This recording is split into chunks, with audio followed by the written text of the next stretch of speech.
Capítulo 4. A casa caiu. O peso da falsa cobertura espiritual. Isabel sempre acreditou que crescer em uma família cristã a teria protegido de muitos sofrimentos. Para ela, um pai pastor era a maior proteção que alguém poderia ter. Mas a casa caiu. A visão foi clara e impactante. Isabel estava chegando à chácara onde seu filho e sua nora moravam com seus 2 filhos pequenos. Ao ser deixada no portão por seu marido, tudo parecia calmo, até que ela viu um carro branco, antigo, dando ré lentamente. O motorista não olhava para trás. O som do carro se chocando contra a pilastra ecoou no ar. Ela observou, atônita, enquanto o pilar desabava. A casa, que parecia tão sólida, começou a se desfazer em cascata. Telha por telha caía, uma sequência lenta, mas inevitável. O telhado inteiro desmoronava diante de seus olhos. A única preocupação de Isabel era proteger os netos. Seu coração acelerava, mas ao entrar na casa, os pequenos correram para seus braços. Alívio imediato. Estavam sorridentes e ilesos, recém-saídos do banho, perfumados, como se nada tivesse acontecido. Porém, o motorista do carro, indiferente ao caos que acabara de causar, simplesmente saiu do veículo, olhou para o estrago e entrou na casa como se nada fosse com ele. Isabel o seguiu com o olhar, perplexa, enquanto ele lavava as mãos calmamente. Na pia da cozinha, sua filha, ainda confusa, tentava entender o que havia acontecido. Eu vi o motorista derrubar a pilastra e as telhas caindo. Meu marido sempre diz que um único pilar pode derrubar uma casa inteira, explicou Isabel. O motorista, sem demonstrar qualquer arrependimento, olhou com desdém e disse com ironia: "Pois é, e ainda tem gente que não entende o valor de uma cobertura." Aquela frase ecoou na mente de Isabel. A ironia no tom daquele homem revelava algo muito maior. O que significa, afinal, uma cobertura? Ele não se preocupou com as pessoas. Não verificou se alguém havia se machucado. E mesmo assim falava sobre cobertura como se fosse um defensor de algo grandioso. Mas a verdade era outra. Sem um alicerce forte, qualquer casa cai, por mais que o telhado pareça firme. Então, Isabel acordou. Não era apenas um sonho. Era uma visão, uma revelação. Deus estava mostrando algo profundo e inquietante. Essa visão simbolizava o que muitas pessoas enfrentam em suas jornadas espirituais. Confiamos em líderes espirituais que deveriam nos proteger, mas que muitas vezes falham em suas responsabilidades. Esses líderes, com autoridade distorcida, não olham para trás, não cuidam de suas ovelhas e ainda têm a audácia de falar sobre cobertura espiritual, enquanto suas ações destroem vidas, famílias e a fé.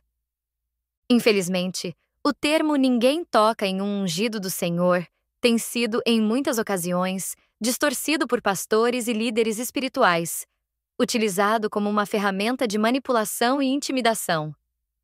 Pessoas são levadas a temer mais os líderes do que ao próprio Deus. Embora essa frase seja uma verdade bíblica, seu uso inadequado para fins egoístas provoca confusão, insegurança e um sentimento opressivo, em vez de paz e liberdade, que são os verdadeiros frutos de uma caminhada espiritual genuína. Quando se manipula uma verdade para obter honra, tratamento diferenciado ou obediência cega, o efeito não é benigno. A manipulação gera medo, discórdia e dúvida, criando um ambiente onde a espiritualidade saudável e a confiança em Deus são corroídas. Além disso, muitas vezes ouvimos que as experiências genuínas com Deus só podem ocorrer dentro da igreja ou sob a chamada cobertura de um pastor. No entanto, a realidade do Evangelho nos mostra que Deus fala diretamente ao coração daqueles que o buscam com sinceridade. E Ele o faz de muitas maneiras, dentro e fora das paredes de um templo. Você já se sentiu confuso, sem saber se algo estava errado, mesmo quando tudo parecia seguir um caminho espiritual? Talvez você tenha buscado orientação, mas o que encontrou foi um peso desproporcional, como se a direção que estava sendo dada não visasse sua liberdade, mas seu controle. Essas dúvidas e essa sensação de que algo está desajustado podem ser sinais de que você está enfrentando uma forma de abuso espiritual, frequentemente disfarçado por conceitos que, à primeira vista, parecem corretos, como a cobertura espiritual. Quantas vezes você ouviu que é necessário estar debaixo da cobertura de um líder espiritual para ser protegido e abençoado? Mas o que acontece quando essa cobertura, ao invés de proteger, começa a sufocar? Quando a autoridade espiritual que deveria guiar com amor e respeito invade áreas pessoais da sua vida, impondo suas próprias vontades e suprimindo sua liberdade de escolha? Talvez você tenha se encontrado em situações onde o líder não apenas aconselhava, mas decidia por você.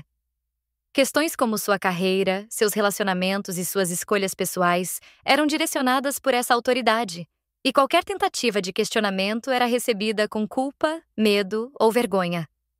Aos poucos, você se vê preso em um ciclo de obediência cega, onde sua voz interior é silenciada.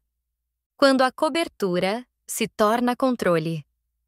Além disso, já notou que, quanto mais você se envolve, mais se afasta de amigos e familiares que poderiam oferecer perspectivas diferentes? Às vezes, sob a justificativa de que esses relacionamentos não compreendem a verdade que você está seguindo, o mundo ao seu redor se torna cada vez menor, restrito a uma única voz. Qualquer outro ponto de vista é visto como ameaça. Isso gera um isolamento perigoso, onde você perde o apoio daqueles que poderiam te ajudar a discernir o que é realmente correto. Esses sentimentos e situações não são fruto de uma mente confusa ou de uma fé fraca. Eles são sinais de que algo está profundamente errado. O abuso espiritual é real, e ele se esconde por trás de conceitos que foram distorcidos para beneficiar líderes que, ao invés de cuidar do rebanho, optam por controlar e manipular. A cobertura espiritual, que deveria ser um refúgio seguro, se transforma em uma prisão, e a orientação espiritual torna-se uma ferramenta de manipulação. Se você se reconhece nessas situações, saiba que não está sozinho.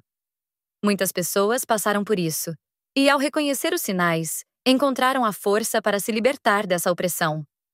A boa notícia é que existe uma saída. É possível redescobrir uma fé baseada na verdade, sinceridade e no amor genuíno de Deus. Um Deus que nunca deseja que você se sinta preso ou oprimido. O abuso espiritual, sedução e destruição. O abuso espiritual é uma forma de violência que se esconde sob o disfarce de orientação e proteção. Ele conquista a confiança de suas vítimas, tal como predadores emocionais que seduzem, criando uma falsa sensação de segurança.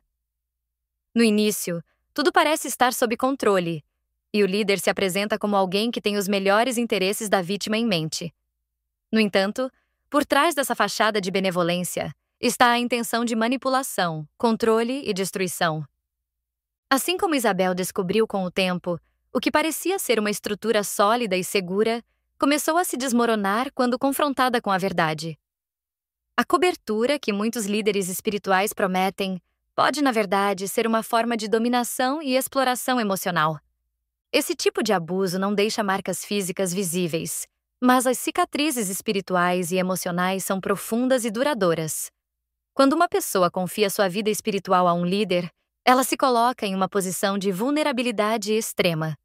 Esse líder tem o poder de guiar, influenciar e moldar as crenças e ações da pessoa. Quando esse poder é abusado, a vítima pode experimentar uma profunda traição, que abala suas convicções mais íntimas. A dança da manipulação. Um comparativo perturbador. A maneira como os abusadores espirituais operam é, em muitos aspectos, semelhante a como outros tipos de predadores emocionais e físicos conquistam suas vítimas. Em uma entrevista com Oprah Winfrey sobre o comportamento de pedófilos, um dos abusadores afirmou: "Eu matei quem ela poderia ter sido." Esta frase é incrivelmente poderosa, pois revela a profundidade do dano causado. Assim como o abuso físico destrói o corpo e a mente, o abuso espiritual pode matar o espírito, destruindo a fé e a confiança da vítima.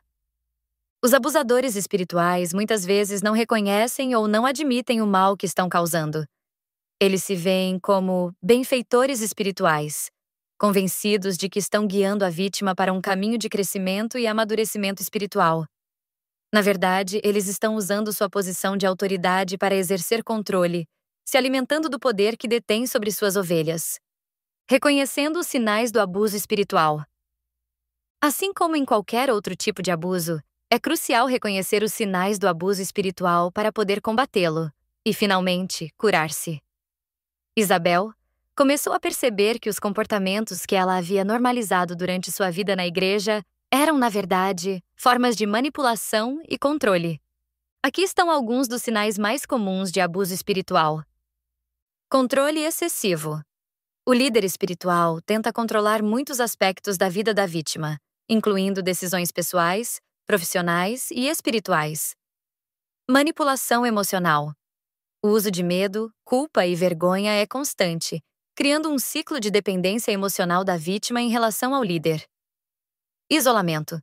A vítima é afastada de amigos, familiares e qualquer outra pessoa que possa oferecer um ponto de vista alternativo ou questionar a autoridade do líder. Obediência cega. O líder exige obediência inquestionável, desencorajando qualquer forma de questionamento ou independência. Esses sinais indicam que o líder espiritual não está verdadeiramente interessado no bem-estar da pessoa, mas em manter o controle sobre ela. Reflexão e caminho para a cura. Reconhecer o abuso é o primeiro e mais difícil passo para a cura. Quando Isabel começou a enxergar os danos que a falsa cobertura espiritual havia causado, sua fé foi profundamente abalada.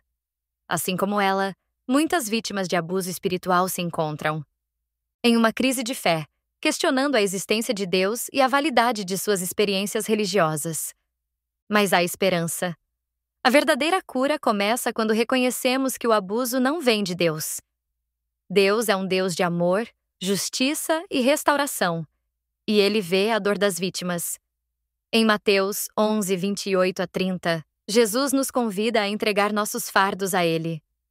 Venham a mim, todos os que estão cansados e sobrecarregados, e eu darei descanso a vocês.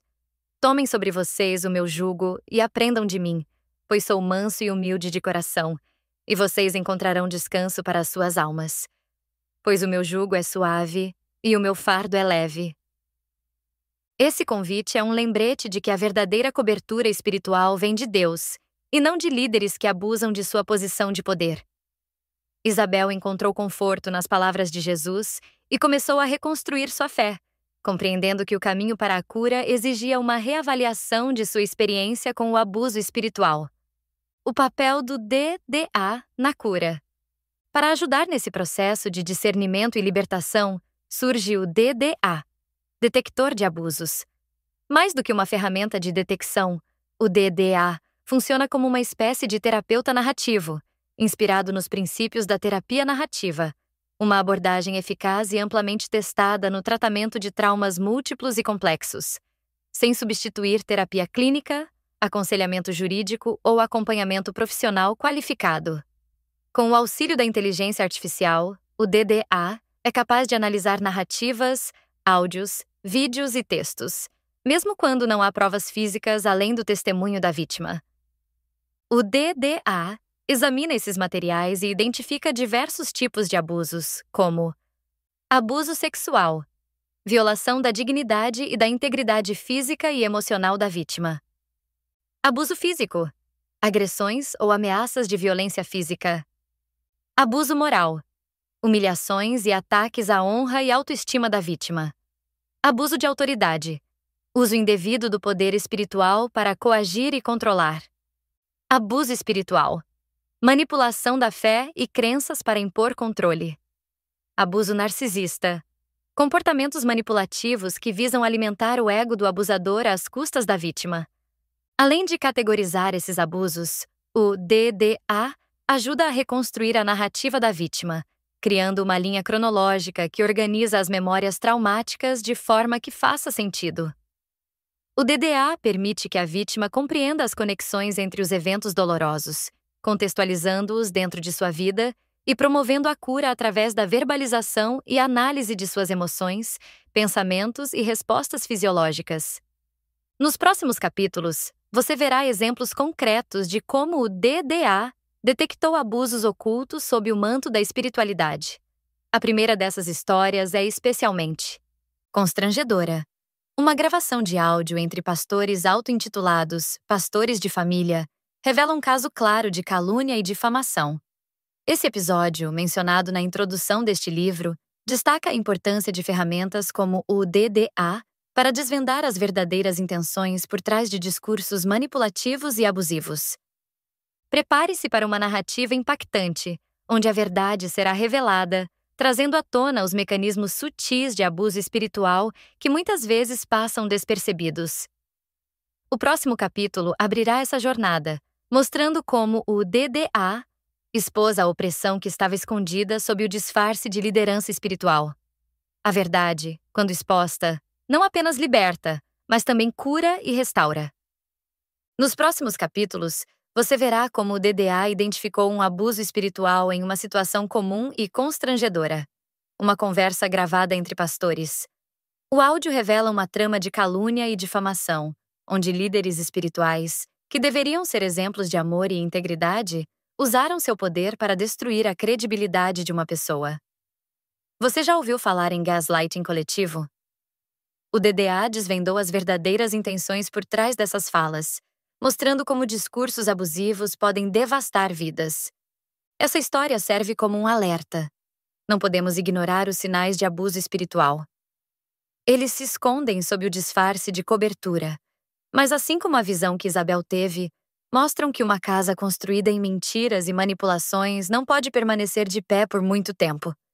E foi assim que tudo começou, com um sonho, uma visão, uma revelação. E dias depois, Isabel recebeu um pacote misterioso. Prepare-se para a primeira história. Que cilada! A conversa estava sendo gravada.